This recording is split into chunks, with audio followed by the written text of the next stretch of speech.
നല്ല കിടിലം പിള്ളേർ. ഇന്ന് ഇരിഞ്ഞാലക്കുടയുള്ള ഒരു ഹൈസ്കൂളിലായിരുന്നു ക്ലാസ് ഉണ്ടായിരുന്നത്. സ്കൂളിലേക്കാണ്ട് കയറിയപ്പോൾ തന്നെ ഫുള്ള് പച്ചപ്പാണ്. ആ പച്ചപ്പും കാര്യങ്ങളൊക്കെ കണ്ടപ്പോൾ തന്നെ എനിക്ക് ഭയങ്കര ഹാപ്പി. കുട്ടികളും അതേപോലെ തന്നെ എന്നെ ഹാപ്പി ആക്കുമെന്ന് ഞാൻ വിചാരിച്ചു. ക്ലാസ്സിലേക്ക് കയറി ചെന്നപ്പോൾ തന്നെ പിള്ളേർ എണീറ്റ് തന്നെ വിഷ് ചെയ്ത്. വിഷ് ചെയ്യാൻ എനിക്ക് വലിയ താല്പര്യമൊന്നുമില്ല. എന്നാലും ഞാൻ വിഷൊക്കെ അക്സെപ്റ്റ് ചെയ്ത് ഞങ്ങൾ ക്ലാസ്സിലേക്ക് കടന്ന് നല്ല ഇൻട്രസ്റ്റിങ്ങോട് കൂടിയിട്ട് പിള്ളേർ ക്ലാസ്സിലിരുന്ന്. ഞാനങ്ങനെ ക്ലാസ് അങ്ങനെ ബോറാക്കാറൊന്നുമില്ല. എന്നാൽ പോലും പിള്ളേരുടെ കഴിവും കാര്യങ്ങളൊക്കെ അറിയിക്കാൻ വേണ്ടിയിട്ട് അല്ലെങ്കിൽ മനസ്സിലാക്കാൻ വേണ്ടിയിട്ട് ഞാൻ കുറേ ഗായകന്മാരെയൊക്കെ സെലക്ട് ചെയ്ത് അതിലൊരാൾ വേടൻ്റെ ഫാൻ. അങ്ങനെ വേടൻ്റെ പാട്ടൊക്കെ കേട്ട് ഞങ്ങൾ ക്ലാസ്സൊക്കെ മുന്നോട്ട് പോയി.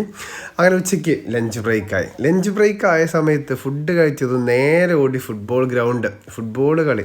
മലപ്പുറമാണ് സാധാരണ ഫുട്ബോൾ പ്രാന്തന്മാരെന്നൊക്കെ കേട്ടിട്ടുള്ളത്. പക്ഷേ തൃശ്ശൂർ ഒട്ടും മോശമൊന്നുമില്ല.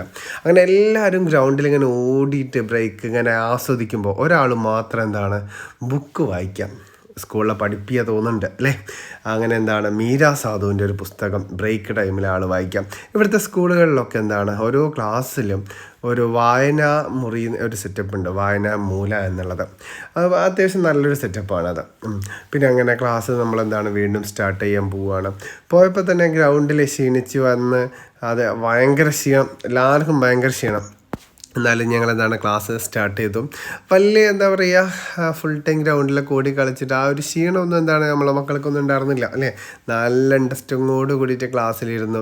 അങ്ങനെ 5 മണിക്കൂർ രാവിലെ 10 മുതൽ വൈകുന്നേരം 4 മണി വരെ ഞങ്ങൾ നല്ല ഇൻട്രസ്റ്റിങ്ങോട് കൂടി ക്ലാസ്സിലിരുന്ന്. അങ്ങനെ ഞാൻ അവരോട് ബൈ പറഞ്ഞ് ഇറങ്ങി.